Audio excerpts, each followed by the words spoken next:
Hi friends, మిమ్మల్ని మీరు ఏ విధంగా తీర్చిదిద్దుకుంటారో ఆ విధంగానే ఎదుగుతారు. బలహీనులుగా భావిస్తే బలహీనులుగానే మిగిలిపోతారు. బలవంతులని భావించుకుంటే బలవంతులే అవుతారు. ఎవరి నుండి ఏమీ ఆశించవద్దు. స్వశక్తిపై నిలబడండి, స్వతంత్రులు కండి.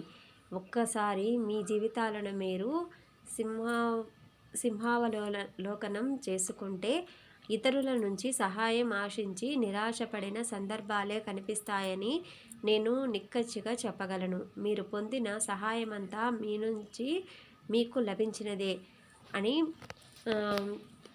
నేను అశక్తుడను అని ఏనాడూ అనుకోవద్దు. మీరు అపార శక్తిమంతులు. మీ స్వరూప చైతన్య స్థితితో పోలిస్తే దేశకాల పరిస్థితులు కూడా అల్ప విషయాలు. మీరు సర్వశక్తిమంతులు, ఏదైనా సాధించగలరు. మీరు భగవంతుడి బిడ్డలు, అమృతానంద స్వరూపులు, పవిత్రులు, పరిపూర్ణ జీవనులు. భూమి మీద అవతరించిన దైవాంశలే మీరు.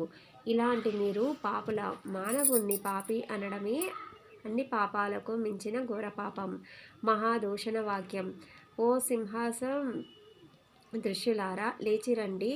గొర్రెల మాదిరి బలహీనులమనే భ్రాంతిని విడిచిపెట్టండి. మీరు అమృతాత్ములు, భగవదనుగ్రహ పాత్రులు, స్వతంత్రులు. పొరపాట్లను పట్టించుకోవద్దు. ఆవు అసత్యం పలకదు, కానీ ఆవే, మనిషే. అందుచేత అపజయాలను కొద్దిపాటి వెనుకంజను లక్ష్య పెట్టవద్దు.